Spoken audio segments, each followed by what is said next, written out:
Hello everyone, मेरा नाम मोनिका भूषण है और आज हम लोग इनवर्स लैपलेस ट्रांसफॉर्म की लेक्चर नंबर 2 स्टार्ट करने जा रहे हैं। तो आज की क्लास में हम लोग इनवर्स लैपलेस ट्रांसफॉर्म निकालने वाले हैं, जिसका हमारा जनरल फॉर्म है 1/n⁻⁴ का। कहने का मतलब कि हमारा जो फंक्शन fs है, फंक्शन जो कि फ्रीक्वेंसी डोमेन में है, उसका फॉर्म है 1/n⁻⁴ और जब हम इसका इनवर्स लैपलेस निकालते हैं तो हमारा आंसर आता है। एक्चुअली हमारे पास दो फॉर्मूला है इसके लिए। तो जो हमारा टाइम डोमेन में जो फंक्शन आएगा वो हमारे n के नेचर पर डिपेंड करेगा। अगर n पॉजिटिव इंटीजर है, पॉजिटिव इंटीजर क्या हो सकता है, 1 2 3 4 जो भी है, इसमें हम लोग जीरो को भी इंक्लूड कर रहे हैं। तो अगर हमारा n ऐसा रहेगा, इंटीजर रहेगा, तो हमने फॉर्मूला यूज करना है inverse Laplace transform of 1/n⁻⁴ होगा t⁻n/n। ओके, अगर n जो है वो फ्रैक्शन में रहेगा, फ्रैक्शन मतलब वो हमारा इंटीजर नहीं है, 1/2 3/4, इसमें हमारा वो फ्रैक्शन में कोई भी आंसर देगा, पॉजिटिव नेगेटिव, हमें उस केस में फॉर्मूला यूज करना है t⁻n divided by gamma n+1। Numerator दोनों सेम रहेगा, सिर्फ डिनोमिनेटर में चेंजेस आएंगे। एक्चुअली हमने सेम प्रोसेस देखा था हमारे लैपलेस ट्रांसफॉर्म के लेक्चर नंबर 7 में भी, जिसमें हमने क्या देखा था कि लैपलेस ट्रांसफॉर्म t⁻n का फैक्टोरियल n/s⁻n+1 देता है, जब n जो होता है पॉजिटिव इंटीजर होता है। ओके, और यही हमें फॉर्मूला चेंज होकर के मिल जाता है, न्यूमरेटर में gamma n+1 and denominator same रहता है s⁻n+1। और ये कब होता है, जब हमारा n जो है पॉजिटिव फ्रैक्शन रहता है या फिर कोई भी नेगेटिव नंबर रहता है। सो नेगेटिव में वो अगर वो फ्रैक्शन भी हो सकता है, इंटीजर भी रहता है। तो इन सिनेरियो में हम लोग इस फॉर्मूला को यूज करते थे, Laplace inverse, Laplace of t⁻n का। ओके, तो हम लोग जब इनवर्स लैपलेस ट्रांसफॉर्म निकालने जा रहे हैं तो हमने देखा कि जब इन फ्रैक्शन में रहता है तो गामा यूज करना होता है। गामा को भी निकालने के हमारे टू केसेस हैं। फर्स्ट केस में अगेन जब n पॉजिटिव फ्रैक्शन रहेगा, ओके, पॉजिटिव फ्रैक्शन रहेगा अगर n, तो गामा n हो जाएगा n-1 गामा n-1 के। अगर n नेगेटिव नंबर रहेगा तो गामा n है gamma n+1 divided by n के। और हमारे पास स्ट्रेट फॉरवर्ड आंसर्स हैं, गामा 1 हमें 1 देता है और गामा हाफ हमें √π देता है। ओके, अब हम लोग इन सभी कॉन्सेप्ट को हम लोग इन दो क्वेश्चन से समझने वाले हैं। हमारा फर्स्ट क्वेश्चन है 1/s⁻3। ओके, सो जब 1/s⁻3 हमने देखा तो हमारा पहला एक्चुअली स्टेप होना चाहिए फॉर्मूला चूज करने के लिए कि हमें कौन सा फॉर्मूला चूज करना है। क्या हमारा t⁻n/n है फॉर्मूला, क्या मतलब फंक्शन टाइम डोमेन में क्या वो ये आने वाला है, या फिर t⁻n/Γ n+1 आने वाला है, करेक्ट। तो बस हमें यही चीज हमें ध्यान में रखना है। तो इस केस में हम देख रहे हैं ये मेरा पॉजिटिव इंटीजर है, तो हम लोग फर्स्ट फॉर्मूला को यूज करने वाले हैं।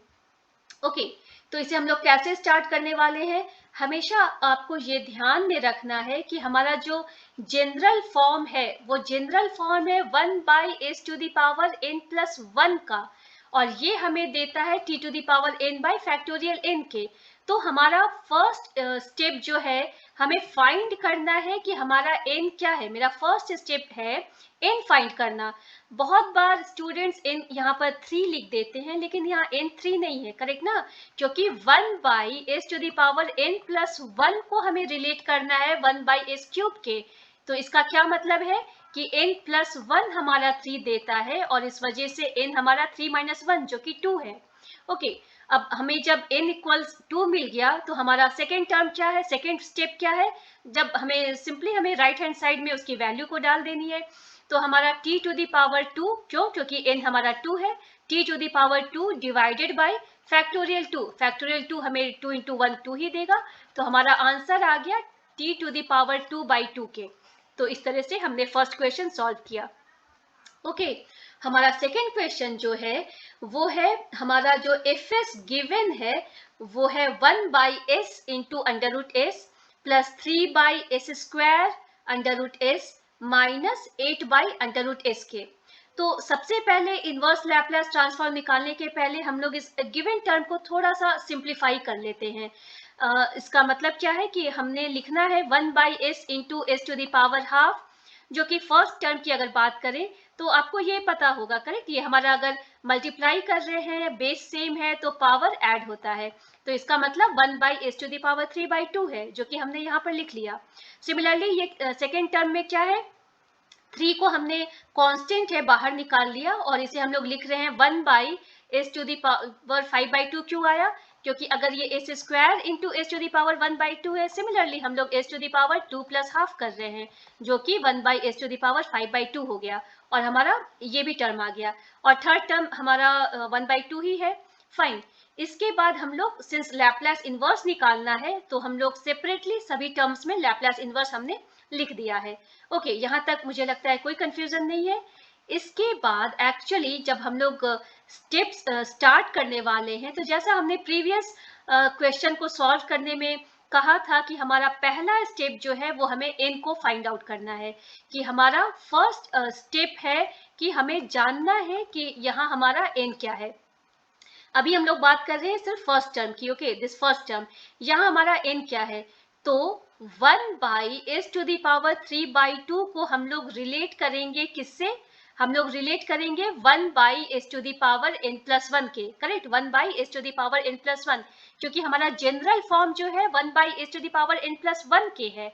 तो इस केस में हमें क्या मिला, 3/2 क्या है, 3/2 n प्लस 1 के बराबर है, तो इसका मतलब n क्या है हमारा 3/2 माइनस 1, जो कि है 1/2 के। ओके, तो हमारा n फर्स्ट टर्म का 1/2 है। फाइन, जब हमने n को निकाल लिया तो हमारा सेकेंड स्टेप क्या है, इस n की वैल्यू को हमें यूज करना है राइट हैंड साइड, मतलब कि फंक्शन t के लिए हमें यूज करना है। जब हमारा n हाफ आ गया, हमें ये जानना है कि कौन से फॉर्मूला को हमें चूज करना है।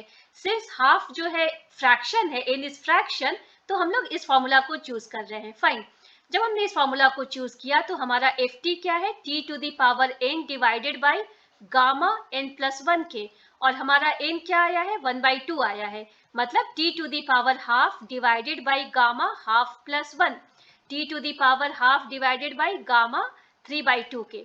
ओके, तो न्यूमरेटर तो स्ट्रेट फॉरवर्ड हमें मिल गया t to the power half के या फिर अंडर रूट t के। नाउ हमें अब क्या करना है, गामा को सॉल्व करना है, गामा क्या आएगा इसका आंसर वो हमें निकालना है। तो जब हमें हमारा अब नेक्स्ट जॉब जो है गामा 3/2 फाइंड आउट करना, तो हमने यहाँ देखा है कि यहाँ हमने दो फॉर्मूला को पहले से लिख कर रखा हुआ है कि गामा n अगर हमें निकालना है, जहाँ n अगर मेरा पॉजिटिव फ्रैक्शन है तो हम लोग को ये फर्स्ट फॉर्मूला यूज करना है, अगर n नेगेटिव रहता तो हम लोग इस फॉर्मूला को यूज करते।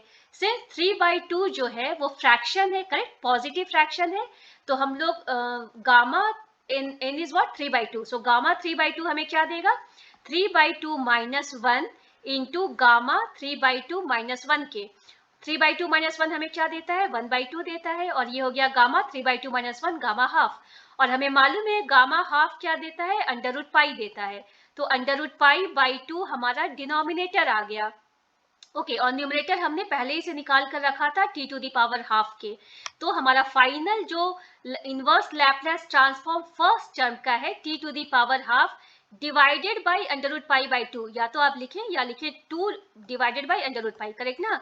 सो इस वजह से हमारा ये आंसर आ गया। फाइन, अब हम लोग सेम प्रोसेस को हम लोग करने जा रहे हैं सेकेंड टर्म के लिए। तो हमारा सेकेंड टर्म में क्या है, 1/s टू द पावर 5/2 के है, तो इस केस में हमारा n क्या होगा ये हम लोग अब जानना चाहते हैं। तो यहाँ पर क्या हो रहा है, करेक्ट ना, ये है 1, ये हमारा स्टेप क्या है, हम लोग रिलेट करने वाले हैं 1/s to the power n plus 1 को रिलेट करने वाले हैं 1/s टू द पावर 5/2 के। ये देखते ही हमें ये नहीं कह देना है कि हमारा n 5/2 है, क्योंकि जनरल फॉर्म है 1/s to the power n plus 1 के, तो इस वजह से n प्लस 1 जो है वो 5/2 है, और ये हमें n की वैल्यू क्या देगा, 5/2 माइनस 1 जो कि होता है 3/2 के। तो हमारा सेकेंड टर्म का n जो है 3/2 है। ओके अब हमें ये भी फर्स्ट टर्म को हमने n फाइंड कर लिया। अब हमारा सेकेंड स्टेप क्या है, सेकेंड स्टेप में जो भी वैल्यू हमारी n की आई है उसे हम लोग इस राइट हैंड साइड में पुट करने जा रहे हैं, मतलब कि हम लोग इसे ft में लिखने जा रहे हैं। तो ये हम लोग कैसे लिखने वाले हैं ये हमारा बताएगा। तो ये हम लोग कैसे लिखने वाले हैं ये हमारा बताएगा t to the power n, n is 3/2, so numerator is straight forward t to the power 3/2। Denominator में जो हमें गामा है उसे फाइंड आउट करना रहेगा जो कि है 3/2 प्लस 1 के, मतलब t to the power 3/2 divided by gamma 5/2। तो आप अगर देखें न्यूमरेटर में हमने भी आंसर निकाल लिया है। आप t to the power 3/2 लिखें या t into √t लिखें, बात बराबर है। 3 जो पहले से था कांस्टेंट की वजह से हमने अलग निकाल लिया था। हमें अब जानना है गामा 5/2 कैसे निकालते हैं। तो गामा 5/2 को निकालने के लिए हमें इन दोनों केसेस को देखना रहेगा। अगेन 5/2, n मेरा 5/2 है जो कि पॉजिटिव फ्रैक्शन है, इस वजह से हम लोग लिखने वाले हैं इसे 5/2 माइनस 1 गामा 5/2 माइनस 1 के। फर्स्ट फॉर्मूला पर हम लोग बस इस वैल्यू को पुट कर रहे हैं। ये हमें क्या देगा 3/2 एंड देन गामा 3/2 के। और गामा 3/2 अभी हमने जस्ट निकाला था, करेक्ट ना। दिस गामा 3/2 हमने निकाला था वो था √π/2 के। तो हमारा ये जो आंसर आया सेकेंड टर्म का इनवर्स लैप्लास टर्म हमारा सेकेंड टर्म का क्या हमें आंसर देने वाला है, ये है हमारा 3/2। ये हमारा क्या है, न्यूमरेटर है t to the power 3/2 के, करेक्ट। और डिनोमिनेटर में हमें लिखना है 3/2 इंटू गामा 3/2 हमने इसके पहले निकाला था जो कि हमें दे रहा था √π/2 के, मतलब t to the power 3/2 divided by okay. और यहाँ में पहले से 3 मौजूद था, करेक्ट। तो 3 हमारा पहले से मौजूद है और नीचे हमारा 3 है और ये 4 को हम लोग ऊपर लेकर चले गए, यहाँ पर नीचे √π है। So finally it is giving me 4, ये हमें दे रहा है 4t to the power 3/2 divided by √π के। ओके तो हमने सेकेंड टर्म का भी निकाल लिया है इनवर्स लैप्लास ट्रांसफॉर्म। अब हमारा थर्ड जॉब है, थर्ड टर्म का सबसे पहले हमें n निकालना है कि उसका n की वैल्यू क्या है, उसके बाद ही हम लोग आगे फर्दर चलेंगे, करेक्ट ना। तो ये क्या हमें देता है, तो हम लोग जब देखते हैं थर्ड टर्म ये है हमारा 1/s to the power n plus 1 है 1/s to the power half के, करेक्ट। इसका मतलब n plus 1 है 1/2 के और यहाँ हमें n की वैल्यू आ रही है हाफ माइनस 1, मतलब निगेटिव हाफ। तो n की वैल्यू हमारी है निगेटिव हाफ इस थर्ड टर्म के लिए। ओके और यहाँ पर 8 तो हमने बाहर निकाल लिया था और Laplace inverse of 1/s to the power half को हमारा फर्स्ट स्टेप कंप्लीट हो गया। सेकेंड स्टेप में क्या है, हमें राइट हैंड साइड मतलब फंक्शन t लिखना है जो कि t to the power n, n क्या है माइनस हाफ है। तो न्यूमरेटर तो स्ट्रेट फॉरवर्ड हमें t की वैल्यू डाल देनी है n की वैल्यू, मगर डिनोमिनेटर में हमें क्या निकालना है, n हमारा माइनस हाफ है एंड देन प्लस 1 और ये हमें देगा t to the power minus half divided by √half. √Half हमें स्ट्रेट फॉरवर्ड हमें इसका आंसर मालूम है जो कि हमें देता है गामा हाफ हमें क्या देता है √π के। तो मतलब हमारा ये जो टर्म आया वो है t to the power minus half divided by √π के। This is nothing but √π। और t to the power minus half को अगर आप चाहें तो सिंस ये माइनस हाफ है आप डिनोमिनेटर में भी लेकर आ सकते हैं, ऐसे भी रहने दे सकते हैं, कोई प्रॉब्लम नहीं है। इस वजह से हमारा ये टर्म आ गया 8 जो कि पहले से मौजूद था √t divided by √t and √π। अब ये हमारा एक्चुअली आंसर आ गया है, डिवाइडेड बाई √π को हमने कॉमन निकाल लिया और हमारा ये फाइनल आंसर आ गया। तो अगर आपको मेरी क्लास यूजफुल लगी हो तो प्लीज लाइक और सब्सक्राइब करें मेरे चैनल को। Thank you.